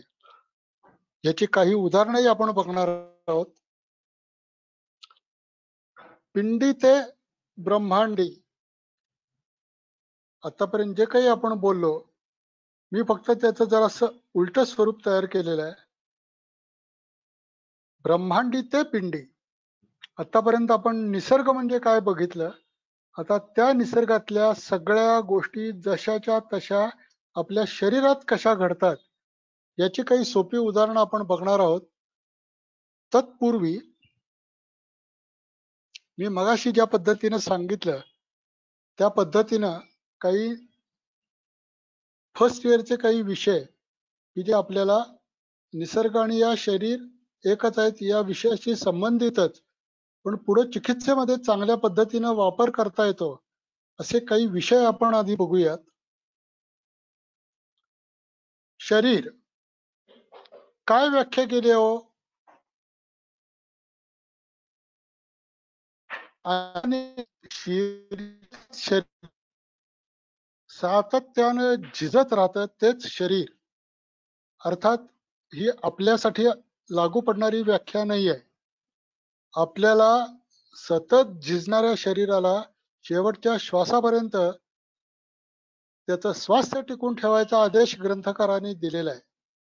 पण एक गोष्ट मात्र आपण पक्की लक्षात ठेवली पाहिजे की आपल्यालाही काही मर्यादा शास्त्रांनी घालून ठेवलेल्या आहेत. प्रत्येक गोष्टीला जशी उत्पत्ती आहे, स्थिती आहे, तसा त्याचा लयही होणार आहे हे न विसरता पण रुग्णाला जास्तीत जास्त दिलासा देणारं कार्य आपल्या हातून घडत राहावं हे मात्र निश्चित. आता ग्रंथकारांनी काही दिलेल्या शरीर शब्दाच्या व्याख्या बघूया. पंचात्मके देह सुश्रुताचार्य सांगतात. पंचमहाभूत शरीरी समवाय पुरुष चरकाने दिलेली व्याख्या आहे. शरीरम नाम चेतनाधिष्ठान, या सगळ्या ग्रंथोक्त व्याख्या तुम्ही सगळ्यांनी ऐकलेल्या असतीलच, फक्त एकदा त्यांचा उल्लेख करतोय. आता मात्र आपण जो ठरवलेला विषय आहे तो न्याय किंवा निसर्गात जशा जशा घटना घडतात त्या घटना घडताना त्यामागे एक सूत्र आहे आणि त्या सूत्रबद्ध घटना आहेत, याचं वर्णन आपल्याला ग्रंथांमध्ये न्याय या स्वरूपात दिलेलं दिसतं. तशी ही यादी सुद्धा भरपूर मोठी आहे, नाही असं नाही, पण आपण त्याच्यातले एक 3 न्याय आज आपल्या या विवेचनात बघणार आहोत. त्याच्यातला पहिला न्याय आहे केदारी कुल्या न्याय. या न्यायांच्या बरोबरीनं मी हे न्याय वापरून चांगले बरे झालेले एक 3 पद्धतीचे व्याधी आपल्या पुढे मांडायचाही प्रयत्न आजच्या याच्यात करणार आहे. केदारी कुल्या न्याय आपल्याला माहिती आहे, एखाद्या पाटात सोडलं तर ते फक्त पाटातनं वाहत पुढेपर्यंत जात नसतं. अवतीभोवतीचा सगळा परिसर जलमय करत किंवा त्याचं भरण पोषण करत, अवतीभोवती जर झाडं लावलेली असतील तर त्याचं भरण पोषण करत पुढं पुढं जात राहतं. जर हे आपण चित्र नीट बघितलं तर आपल्या असं लक्षात येईल की हे महापुरातलं चित्र आहे. जरी न्याय केदारी कुल्या असला की त्याचं भरण पोषण, पण हे जर अति प्रमाणात झालं तर ती चांगली तरारलेली झाडं मलूल करायचं काम सुद्धा हे पाणी करत असतं, किंवा प्रत्येक आपल्या वाटेत येणाऱ्या प्रत्येकाला आलोडित करत किंवा आपल्यात सामावून घेत पुढं पुढं जाण्याची ताकद या पाण्यामध्ये असते. आता ह्याचा वापर आपण चिकित्सेसाठी कसा करणार किंवा हे कसं वापरणार, याचं एक उदाहरण बघूया. तसा हा व्याधी फार मोठा व्याधी आहे. मोठा व्याधी म्हणजे आकारानं मोठा असं म्हणत नाहीये मी. याचं निदान, पूर्वरूप, रूप, संप्राप्ती, उपशय, अनुपशय, चिकित्सा याचा विचार करताना आपल्याला बरेच विचार करावे लागतील. इव्हन तो आपण आता एक करत असतो. फक्त याच्यातला एक वेगळा दृष्टिकोन आपल्या पुढे मांडायसाठी आणि या केदारी कुल्या न्यायाचा यामध्ये वापर आपण कसा केला याचा विचार करूया. केस प्रेझेंटेशन म्हणजे अ ब क वय वगैरे असं न मांडता हा एक व्याधीतला एक वेगळा दृष्टिकोन फक्त आपल्या पुढे मांडणार आहे. प्रमेह व्याधी याच्यामध्ये अगदी साधा सोपा विचार करूया. फार गंभीर पूर्ण विचार करून चिकित्सा करायची वगैरे असा विचार न करता, ज्याला आपण शरीरात दोष संचिती प्रायः पृथ्वी आणि आप महाभूताची दोष संचिती शरीराच्या ताकदीपेक्षा जास्त झालेली असती. मी जरा ग्रंथोक्तच फक्त सगळा विषय एकत्र व्हावा अशा पद्धतीनं बोलतोय. प्रमेहामध्ये पृथ्वी आणि आप महाभूताचं शरीरात अतिपूर्ण झालेलं असतं. सर्व स्रोतसांमध्ये त्याचा संचार त्या दोषांचा झालेला असतो. शरीराला कुजवून टाकण्या इतकी ताकद या प्रमेहामुळं आपण काही रुग्णांमध्ये बघत असतो. जसं जसं वर्णन मी आता वरती पाटात सोडलेलं पाणी जोपर्यंत शरीरात हे पाणी व्यवस्थित आपल्या वाहत असतं तोपर्यंत आपल्याला प्रमेह जाणीव नसती. पण हेच प्रकर्षण मेहती हे लक्षण जेव्हा निर्माण केलं जातं त्यावेळेला या पाण्याचं प्रमाण अत्यधिक झालेलं आहे याची जाणीव आपल्याला होत असती. त्यातच पृथ्वी महाभूताचं साहचर्य जर आपल्याला लाभलं तर यामुळं शरीरामध्ये ठिकठिकाणी मार्गावरोधजन्य संप्राप्ती घडताना सुद्धा दिसत असती. थोडासा इथं पंचभौतिक एक विचार असा आहे, शरीराचे पंचमहाभूतांच्या दृष्टीने जे काही विभाग केलेले आहेत त्यामध्ये नाभी अस्मंत हा जल महाभूताचा आणि उरु ते पादतल मांड्यांपासून पायापर्यंत हे पृथ्वी महाभूताचं संचितीचं ठिकाण किंवा पृथ्वी महाभूत शरीरात अत्यधिक झालं तर साठायचं ठिकाण हे उरुस्थानी किंवा पायामध्ये सांगितलेलं आहे. आता आपला विषय चालला प्रमेहामध्ये जल आणि पृथ्वी महाभूत वाढलेला आहे त्या बाबतीत. जर आपण काही शहरं सोडता खेडेगावांमध्ये आपण कधी चिकित्सेसाठी जायचा आपल्यावर प्रसंग आला किंवा तिथले काही रुग्ण प्रमेहासाठी आपल्याकडे आले, जे काही मी पूर्ववृत्त विचारावं, कुलवृत्त विचारावं असं जे काही सुरुवातीला सांगितलं त्याचाही वापर आपण इथं करणार आहोत. सहज अवतीभोवतीचं वातावरण काय आहे याचा विचार आपण करणार आहोत. उदर परीक्षण करताना रुग्णाला सहज आपण विचारलं, अरे घराला ओल आहे का रे तुझ्या? जर अन्य मार्गाने आपण प्रमेहाचं निदान पक्क केलेलं असेल, हा शेतकरी व्यक्ती असेल, गावातून आपल्या पुढे आलेला असेल आणि आपण जर सहजगत्या विचारलं घराला ओल असती का, तर तो पटकन हो म्हणून जातो. ह्याच्यात आपलं कौशल्य कुठं आहे, तर त्याच्या अवतीभोवतीच्या वातावरणाचा आपण अंदाज घेऊन त्याला विचारलेला हा प्रश्न आहे. पण आतापर्यंत आपण जे काही बघितलं की पृथ्वी महाभूत संचेतीचं ठिकाण हे उरुस्थानी सांगितलेलं आहे, मांड्यांच्या ठिकाणी सांगितलेलं आहे. आता हा त्याच्या घराला असणारा नैसर्गिक ओलावा, शरीरात प्रमेहाची उत्पत्ती होणं आणि त्याला जर हा ओलावा कारणीभूत असेल, थोडस मी गोंधळून टाकणारं बोलतोय पण जरा शांतपणे समजून घेतलं तर तुमच्या लक्षात येईल. नैसर्गिक ओलाव्याचा शरीरावर परिणाम होऊन शरीरामध्ये जलसंचिती जास्त झाली, पृथ्वी महाभूताची संचिती जास्त झाली, विकृती जास्त झाली आणि त्यांचा संचय उरुस्थानी झाला असं आपल्या लक्षात आलं, तर वेखंड चूर्ण, कोरडं वेखंड चूर्ण मांड्यांना चोळायला देणं किंवा अवघर्षण करणं, घर्षण करणं मांड्यांवर, एवढ्या एका उपायानं आता आपला विषय चाललाय निसर्ग आणि शरीर एक आहे.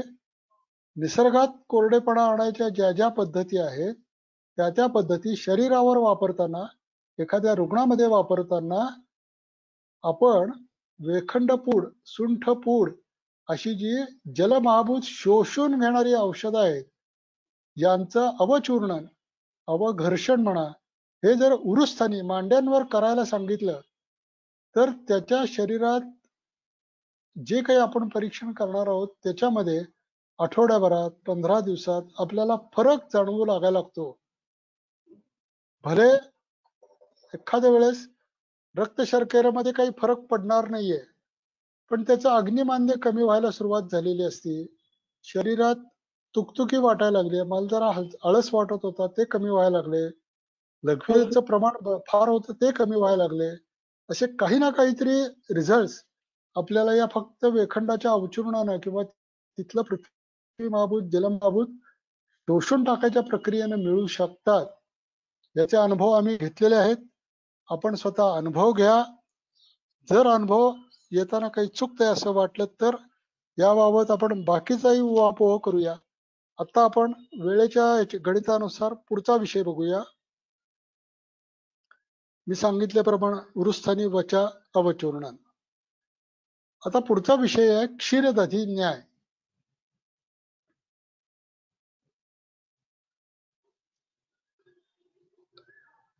क्षीरदधी न्याय याच्यासाठी आपल्याला फार वर्णन करायला नको आहे. दूध आहे, त्याचा आपण दही लावतो, ताक करतो, लोणी काढतो आणि त्याच्यातून घृत निर्मिती करत असतो आपण. याचं जे ग्रंथांनी वर्णन दिलेलं आहे त्या वर्णनामध्ये नुसतं दूध बघितलं आपण तरी त्याच्यातल्या तुपाची जाणीव आपल्याला नसती, पण त्या दुधावर जर आपण काही प्रक्रिया करत गेलो तर उत्तम असं तूप आपल्याला मिळू शकतं. याचा व्याधीमध्ये अधिकार आपण कुठं घेऊ शकतो, व्याधीमध्ये याचा वापर या न्यायाचा कसा करू शकतो, याचं एक उदाहरण बघू. कारण माझ्या मते वेळही संपत आलेली आहे आणि एक न्यायाची बाबतही आपण चर्चा करणार आहोत.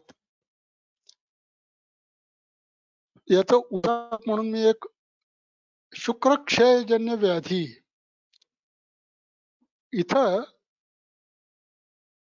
शुक्रवर्धनाची चिकित्सा करताना मी स्पष्ट बोलतोय, शुक्रवर्धनाची चिकित्सा करायची असेल तत्पूर्वी जी काही भाजी भाकरी तो दैनंदिन आहारात घेतोय, ज्या दुधामुळं तूप निर्माण होणार आहे, ज्या आहारामुळं शुक्र निर्माण होणार आहे, तो आहार त्याची पचवायची ताकद त्याच्या शरीरात आहे का नाही याचा विचार जर आपण केला नाही तर कितीही उत्तमोत्तम शुक्रवर्धक औषधं जरी आपण दिली तरी त्यांचा उपयोग ज्या गतीनं व्हायला पाहिजे त्या गतीनं होताना दिसत नाही. उलट पक्षी काही वेळेला याच औषधानं अग्निमांद्य घडताना दिसून येतं. काही वेळेला आपल्याला नैराश्य येण्याची, म्हणजे आपण इतकी उत्तम औषधं वापरली पण आपलं कुठंतरी गणित चुकत गेलं, रस रक्त मांस मेद अस्थि मज्जा आणि मग शुक्र उत्पत्ती आहे ही गोष्ट आपण विसरलो की काय असं नंतर वाटणे इतपत ह्याचे रिझल्ट आपल्याला दिसून येतात. प्रायः त्यामुळं अशा व्याधींमध्ये अग्निमांद्य रक्त यांचं सप्तधात्वग्नींचं अग्निमांद्य असेल तरी करणं, त्याचं अग्निमांद्य कमी करणं आणि मग शुक्र चांगल्या पद्धतीनं तयार याचा अनुभव घेणं हे आपण निश्चितपणे करू शकतो. शेवटचा न्याय बघूया आणि मग आजचा विषय थांबू. खले कपोत न्याय. याच्यासाठी मी जे व्याधीचं उदाहरण देणार आहे ते फार युनिक असं उदाहरण आहे. थोडासा हा विषय काय आहे ते आधी बघू.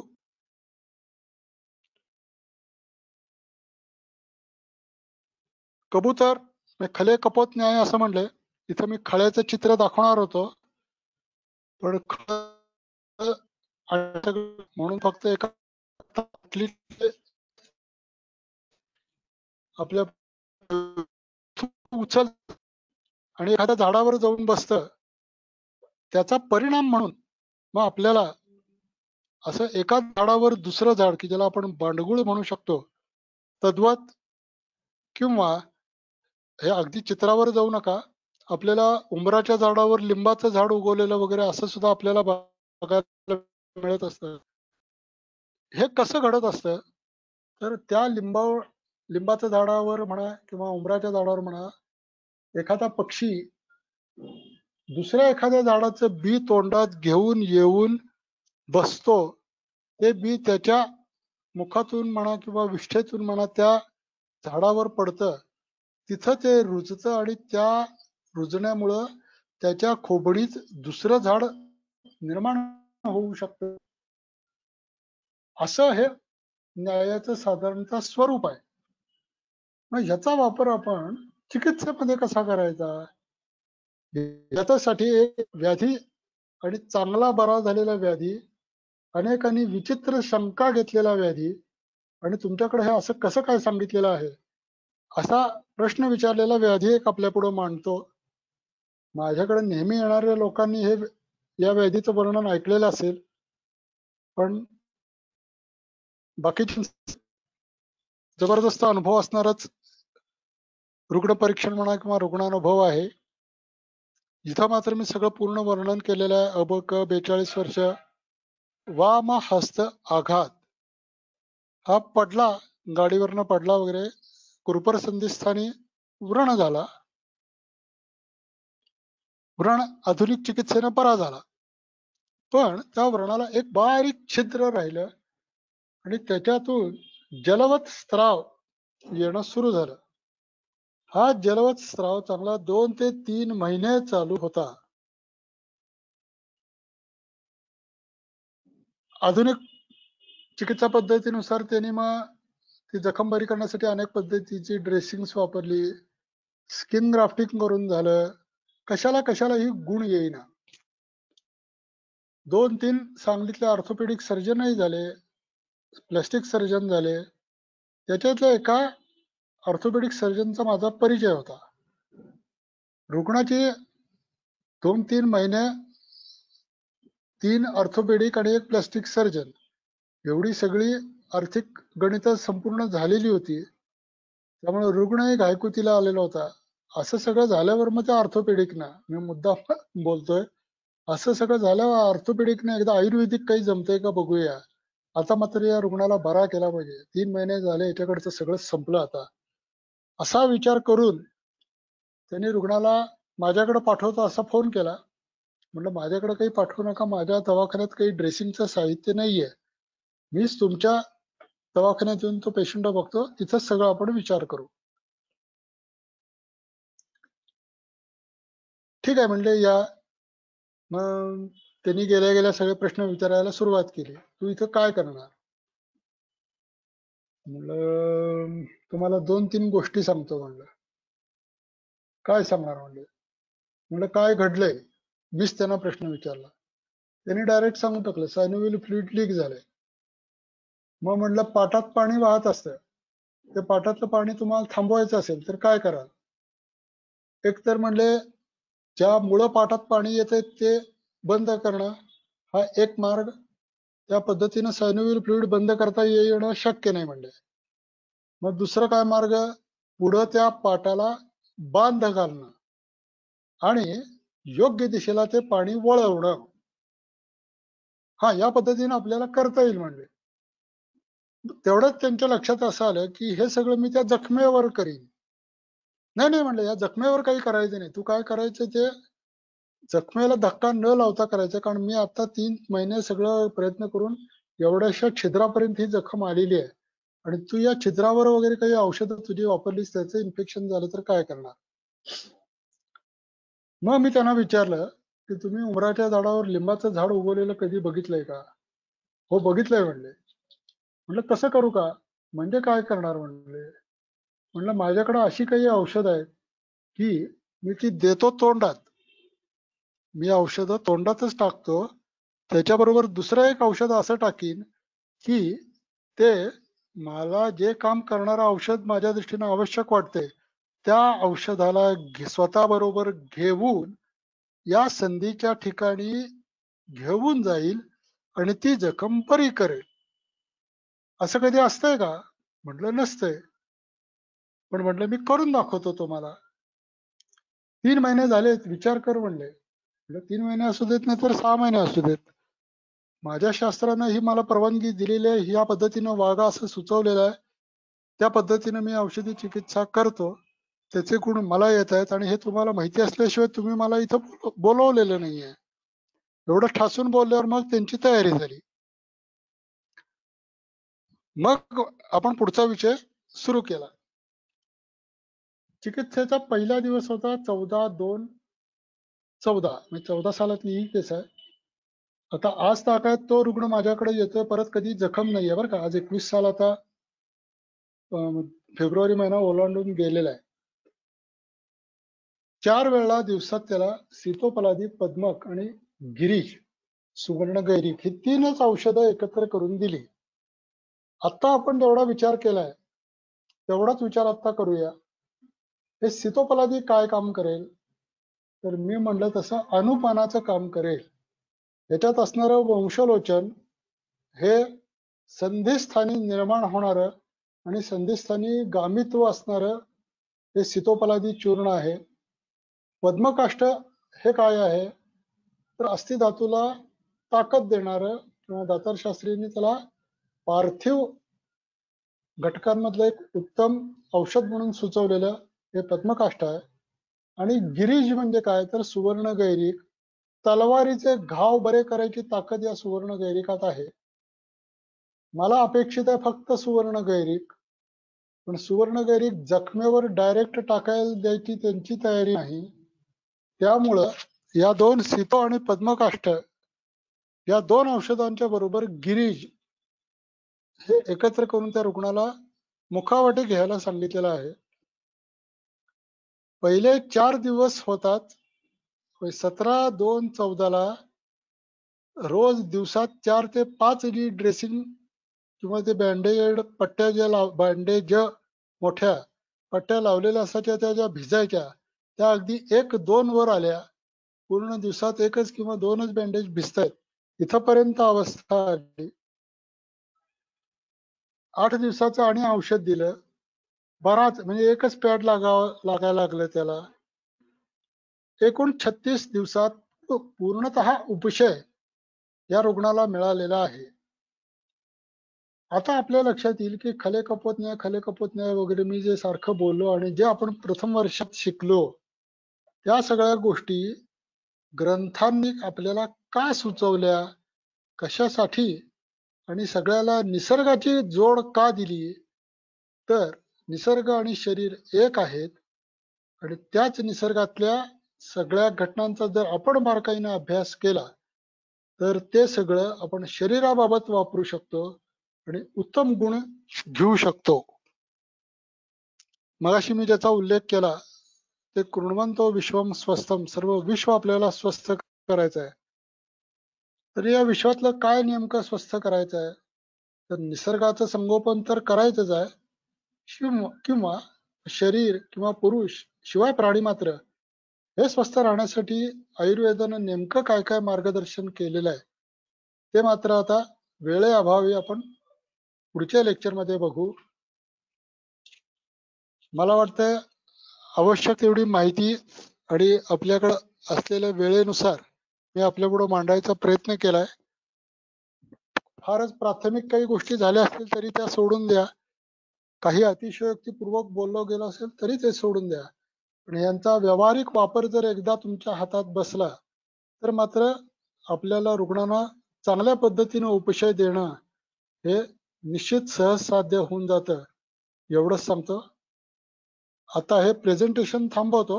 आपल्याकडे अजून एक 4 ते 5 मिनिटं वेळ आहे.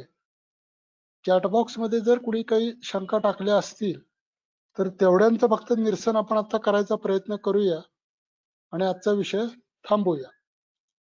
मी प्रेझेंटेशन थांबवतोय.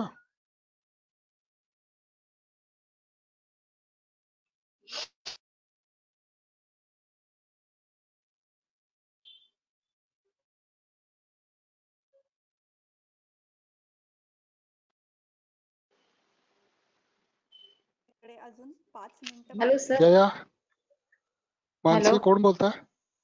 हा सर मी आम्ही बोलते. किनारे हा बोला.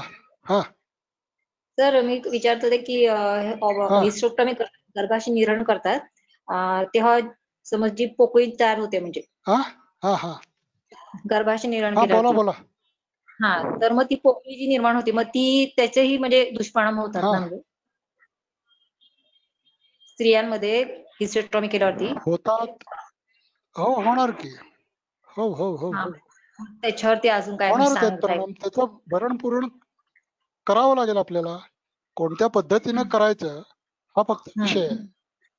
हा हा काय करता येईल तिथं काही स्वतंत्र आपल्याला दुसरा अवयव तर भरता येणार नाही.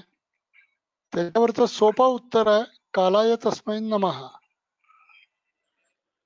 कालांतरानं त्या गोष्टी शरीर स्वीकारत असतं, निसर्गही स्वीकारत असतो. आलं का लक्षात? हो हो हो सर.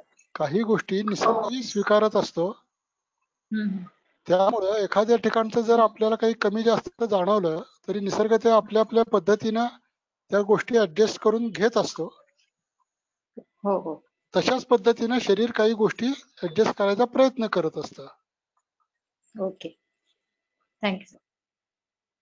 ओके. आणि कोणाचे काही चॅट मध्ये काही आले का? कारण माझ्या सर मी प्रेझेंटेशन डॉक्टर चॅट वैशाली बोलते. हा एक बोला. प्रश्न होता सर.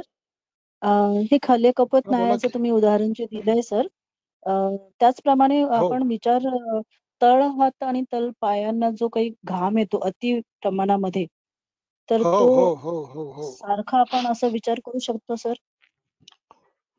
सीतोपलादी पद्मकाष्ठ आणि का? हो खले कपत त्याच्यात नायानुसार थोडासा रजनी योगाचा विषय करावा लागतो. अच्छा. नाही त्याच्यात रजनी योगाचा विचार करावा लागतो. नसतं सीतो आणि पद्मकाना नाही भागणार. त्याच्यात आपल्याला जल शोषणही करायचं आहे थोडं जलशोषणही करायचं आहे. गिरीज वापरणं तसं शक्य नाहीये, कारण बहुशः हे बालवयातले पेशंट असतात. मोठा असेल तर गिरीजही वापरायला हरकत नाही, किंवा मग रजनी योग. आणि त्याचे कारण मीमांसा, मी आता फक्त केस मधल्या बऱ्याचशा गोष्टी सांगितलेल्याच नाहीयेत, कारण वेळेअभावी फक्त त्याच्यातले महत्वाचे मी जे काही वापरलं त्याचा उल्लेख फक्त आता आपण केलेला आहे. Okay sir. बरोबर ना? हा सर, बरोबर. Thank you sir. No ma'am. आणि कोणाच्या काही शंका आहेत?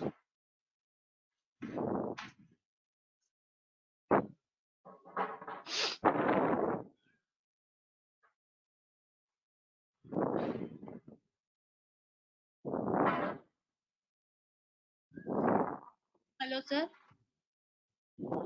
हा बोला. हा जोशी हा सर, बोला छान बोला. केलं. माझा मी चॅट हा बॉक्स मध्ये एक टाकला होता आता की नारिकेल लवण माझ्यासाठी नवीन आहे. मी तुमचं आपल्या ग्रुपवरचं बघितलं पण आहे, तुमची प्रिपरेशन, आणि छान केलं. पण मला थोडं अजून द्या ना प्लीज त्याच्याविषयी अजून मार्गदर्शन. डोसेस किंवा आता एवढा मोठा MM चा मूत्राश्मरी साधारण हो हो कसं हो हो त्याचं असं अनुपान आणि किती दिवस? Please sir. थँक्यू. साधारणतः हा त्याच्याबरोबर मी वापरतो ते कॉम्बिनेशन तुम्हाला आता सांगतो. विचार आता सांगायला आपल्याला तेवढा वेळ नाहीये. गोक्षुरादी गुगुळ, चंद्रप्रभा, शारंगर संहितेतला एलादी काढा दिलेला आहे, त्याचं आम्ही चूर्ण बनवतो. काही वेळेला हरळू किंवा कुरडूही वापरतो, आणि त्याच्याबरोबर हे नारिकेल लवण वापरतो. आपण जेवढा वरांग क्षार तुम्ही ऐकलेला आहे का? हो सर, हो हो बरोबर. हॅलो. हा हो हो वरांग जेवढा वापरतो तेवढ्याच प्रमाणात नारिकेल लवणही वापरलं तरी चांगलं गुणदायी होतं. दिवसात एकूण 4 वेळेला द्यावं लागतं. 4 वेळेला द्यावं लागतं. आणि ही करायची कृती तुम्ही घरातही करू शकता बरं का. हे कोणाकडनं विकत घ्यायची गरज नाहीये. चांगला ओला नारळ घ्यायचा, वरचं जाड कव्हर काढून टाकायचं, एका डोळ्याला भोग पाडायचं, त्याच्यातून जितकं शक्य असेल तितकं लवण आत भरत राहायचं. ते भरून त्याच्यातलं आतलं सगळं पाणी बाहेर पडतं. म्हणजे जसं आपण ती कावळ्याची गोष्ट ऐकलेली आहे ना, कावळा एक एक खडा टाकत जातो, तसं जसं मीठ हात जात नाही तसं थोडं पाणी बाहेर जातं. पूर्ण नारळ सैंधवानं भरला की त्याला चांगलं मात कापड करून गॅसवर ठेवून भाजलं तरी चालेल. इतकं साधं सोपं हे गणित आहे. होय काही फार अडचणीचा विषय नाहीये. तुम्ही छान पोस्ट टाकल्या होत्या, खूप छान मार्गदर्शन झालं ग्रुपवरती हो पण. हो पण मला एक अजून विचारायचंय सर की तुम्ही लवण हे नारिकेल लवणावरतीच फक्त की हे बाकीचे पण औषधं सगळी वापरून मग तो आपल्याला यश मिळते असं म्हणणं आहे ना तुमचं? बाकीच्या औषधी पण आपल्याला लागणार आहेत? नाही. हा 10 mm पर्यंत असेल तर मग गोक्षरादी गुकुळ चंद्रप्रभा येईल आधी, एवढ्यावरच भागतं. असं 10च्या पुढे गेलं तर मग थोडस दगडी बोर सुद्धा मी वापरतो. ओके, बरोबर. नंतर मग त्याच्या पुढे जर गेला तर मग हे नारिकेल लवण वापरतो. असं व्याधीच्या अवस्थेनुसार आपल्याला करावं लागतं. 14 एक माझ्याकडे एक लेडीज पेशंट असा होता, 14 mm चा खडा फक्त अवपीडक घृतपानानं 4थ्या दिवशी हातात आणून दिलेला आहे त्याने. औषध काहीच नाहीत. तर तो मार्गात आलेला होता. मार्गात आलेला असेल तर हे सोपं पडतं. मार्गात नसेल तर औषध वापरायला पाहिजे. Yes sir, thank you so much. Okay okay. Sir नमस्कार. हो बोला. सर नारिकेल तेलाचं व्हेरिकोज वेन्स वर उपाय सांगितलेला आपल्या त्या 20 औषधांमध्ये पंचमहाभूतात भौतिक औषधात. हो हो हो हो मी नाही वापरत त्या पद्धतीनं. आणि त्यात वटजटादी तेलाचा पण उल्लेख आहे. हा वटजटातीचा उल्लेख आहे हे मला माहिती आहे, पण आणि ते वटजटादी नारिकेल तेलात जर ते वटजटादी ते नारिकेल तेलात केलं तर जास्त उपयोग होतो असं कुठे वाचलंय मी. ते बरोबर आहे, कारण नारिकेलामध्ये आकाशीय तत्व. हा ओके, तर तो विषय महत्वाचा. त्याच्यातलं आकाश महाभूत घेणं हे आवश्यक असतं.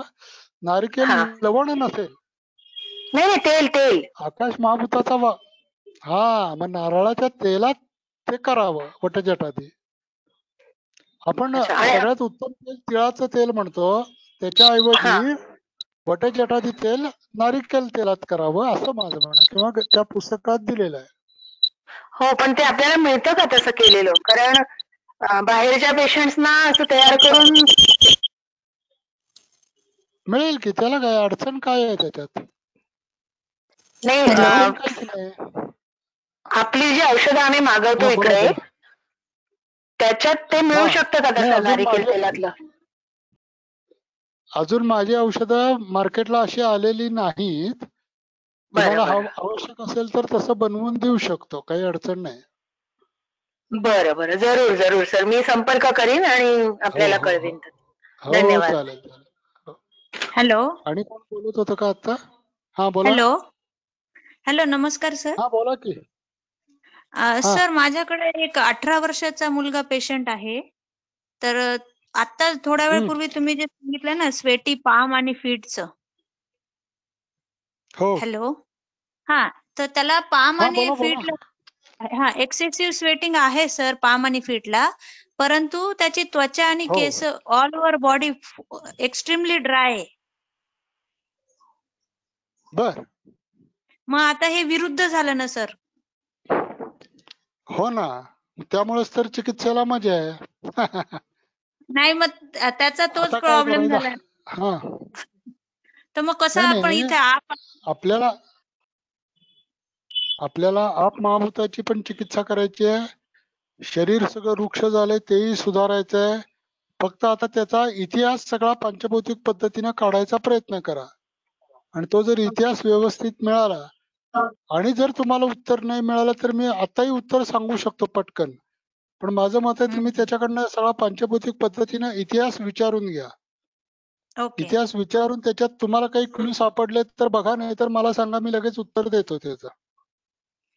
मला ती टास्क झालाय सर तो केस, म्हणजे कारण एक्स्ट्रीमली ड्राय म्हणजे अक्षरशः हातावरची त्वचा म्हातारपणी एवढा विचार करण्यासारखं काही नाहीये.